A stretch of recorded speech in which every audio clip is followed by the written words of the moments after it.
Excellencies, fellows, members, colleagues, friends, interns, staff. We're almost done. We're not quite done yet, but as we start to bring things to a close, it's worth remembering, worth emphasising, as we always should, the theme of this year's conference, A World Disrupted, Australia and Global Reordering. Over the course of today's discussions, what has become clear is that we're not merely, as I said, observing disruption as an external event. We are living through the consequences of a profound reordering that touches every dimension of foreign policy, domestic politics, economics, technology, and identity.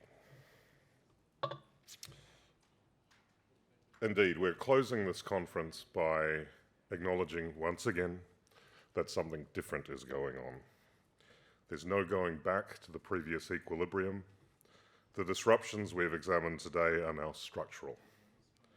And the challenge ahead is to understand how Australia positions itself, not only to manage this world, but to shape it. This disruption is not, as Peter Varghese said, a flesh wound. The system that suited us so well for so long is gone. But I really wanted to begin today, or begin the closing today, by referencing in depth, I think, Heather's keynote. As I said to her, I think it stood out not only as a highlight today, but as one of the clearest and most deeply considered contributions she has delivered in her 3 years talking to this conference. And I promise, Heather, I'm not just saying that because you're my boss. Heather's remarks demonstrated an even sharper insight into the forces reshaping our strategic environment than she has given before. Her argument that Australia is drifting into the new paradigm captured precisely the concern that threaded through our panels, that the world is changing faster than our policy structures or political imagination. Her description of the spectacle of the coalition of the authoritarians earlier this year in Beijing was not theoretical language. I think it was a diagnostic.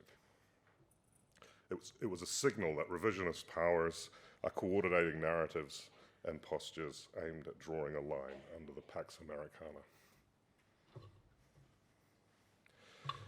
And her reminder that the changes in the global financial system will be deeper than those in the trade system underscored a key theme today, that economic order is fragmenting in ways not yet fully understood. Crucially, she argued that the United States may well underestimate China's ability to withstand a trade war. And she used the term crossfire to describe Australia's position between the two giants, not simply caught between them strategically, but structurally. Economically tied to one, as we've often heard, security dependent on the other, and deeply invested in the norms that both now contest. Her assessment that to say Australia is not positioned for this world is an understatement landed heavily because it reflected a through line across multiple panels, and her reminder that it is not in Australia's interests for China's economic rise to be constrained was a call for a dreaded word, nuance, in national strategy, something very much needed at a time when global narratives are hardening. Yet she reminded us that we are not without agency. We can leverage geography, invest in self-reliance, and build more sophisticated Asia knowledge. Perhaps her most striking point, and it came up in another panel in particular, highlighted by Philip Ivanov, that we need to invest more in understanding China, and that crucially, understanding China is not the same as agreeing with China. That's a distinction that Australia has not always communicated well in public debate, I think. We also heard today from political leaders, including Shadow Minister for Foreign Affairs, Jonathan Duniam, who argued that Australia must be in a mode of listening as well as leading in the region. This balance quiet attentiveness alongside strategic assertiveness mirrors sentiments across the Indo-Pacific. He reminded us that while military force creates the space for diplomacy to work, diplomacy itself requires sustained commitment, trust, and presence. And he reinforced that the US alliance is fundamental, he believes, but cannot substitute for regional engagement or Australian agency. Matthias Cormann reinforced a similar point from a different angle. Trust in multilateral systems must be rebuilt, and those systems must not only be effective, but fair, with benefits more evenly distributed across the globalized economy. As Peter noted, multilateralism is not dead, even if we may well have lost global multilateralism. Our session on our regional friends made something very clear. The Indo-Pacific is no longer defined, if it ever was, by neatly ordered alliances or singular structures. As Lisa Singh memorably put it, we now operate in a soup, like this term. Thanks, Lisa, I'll use it, of bilateral, minilateral, and multilateral arrangements, overlapping, sometimes duplicative, sometimes complementary, but increasingly essential.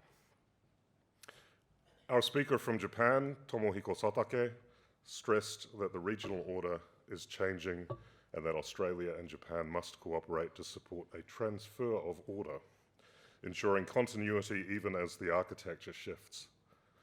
Importantly, he noted that in minilateral frameworks, Australia is always there, a reminder that presence itself is strategic capital.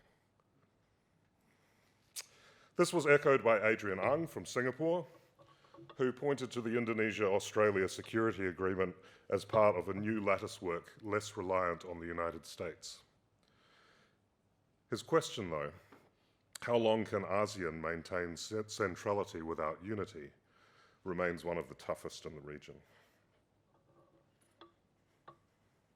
Our economic discussions made one point overwhelmingly clear.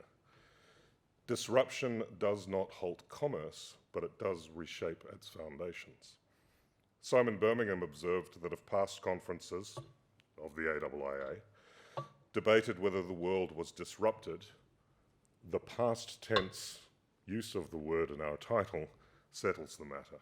Disruption is no longer hypothetical, it is historic.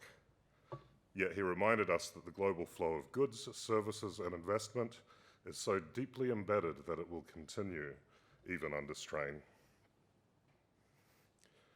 From a business perspective, Brand Black urged us to rethink how Australia can ensure its investment framework remains competitive, warning that our capacity to maintain living standards is trending in the wrong direction.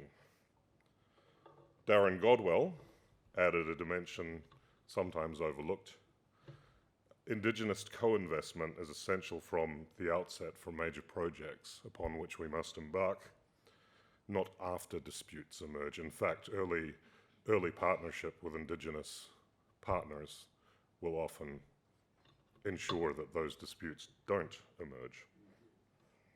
And he pointed to Alaska as an example of Indigenous business models Australia could learn from, a powerful reminder that international engagement need not only occur between states, but between peoples as well.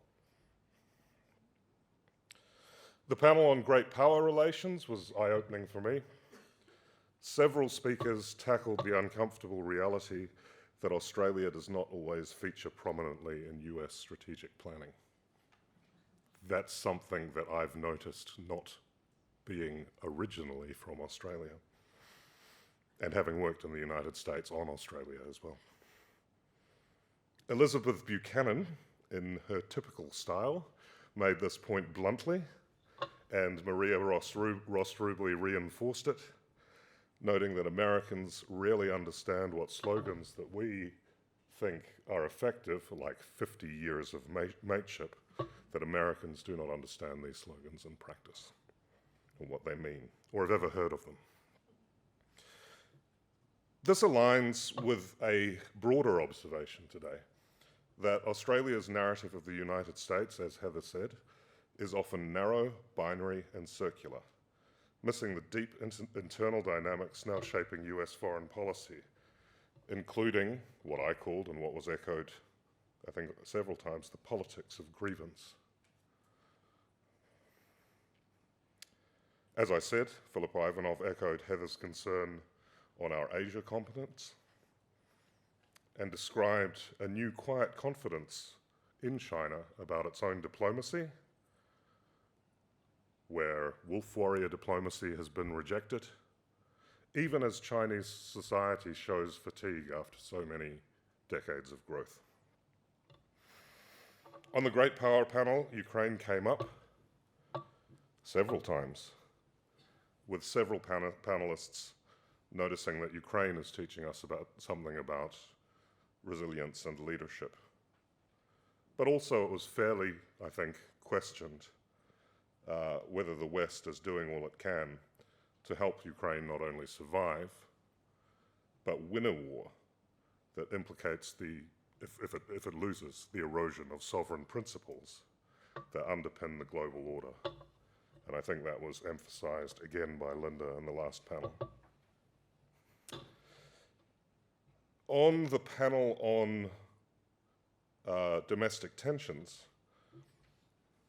Kate Seawood from Microsoft reminded us that tech, which is an area where we do see a lot of misinformation and disinformation around things like social media, can be both the problem and the solution.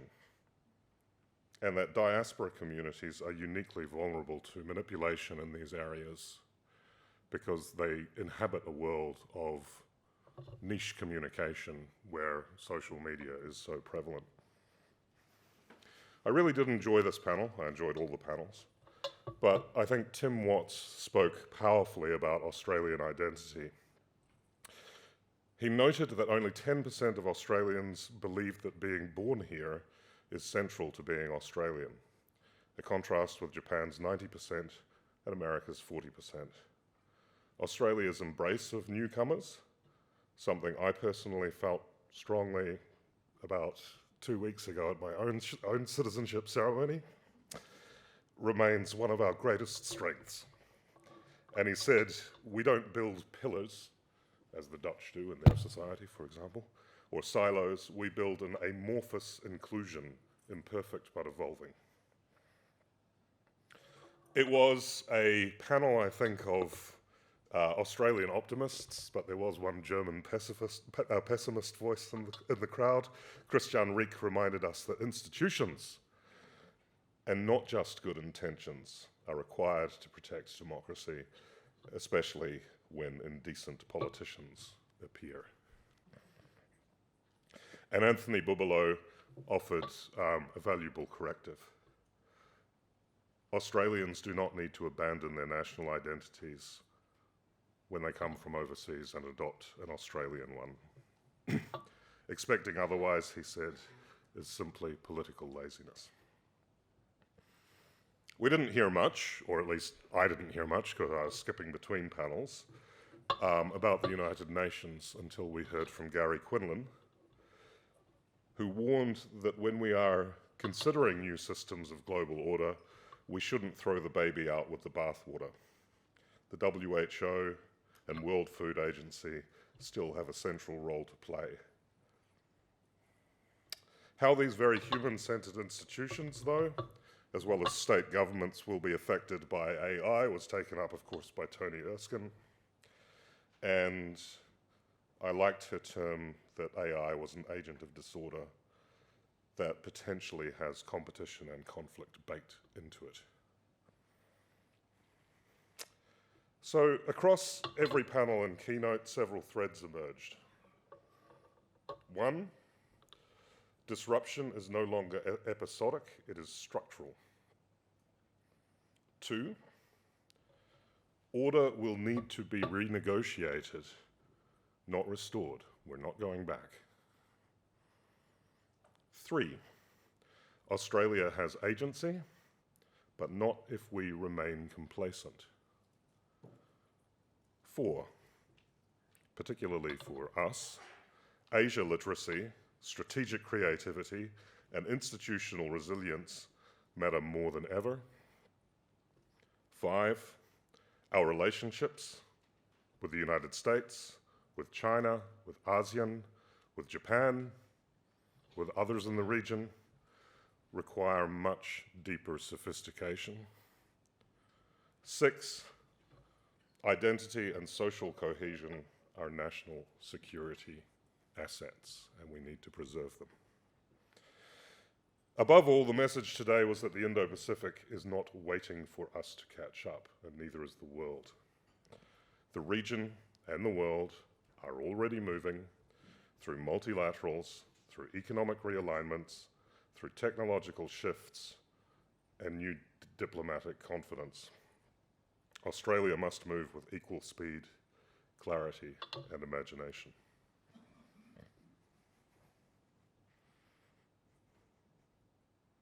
We will do formal thank yous soon, but for now I do want to thank all of our speakers. It was a really wonderful range of speakers today, so please give them all a round of applause.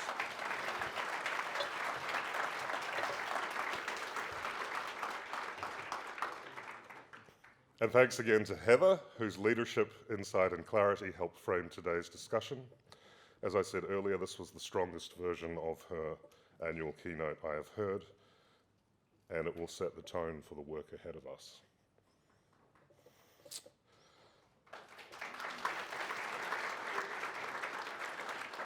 So, not quite yet, but soon, as we leave this year's conference, let's do so with a renewed sense of purpose.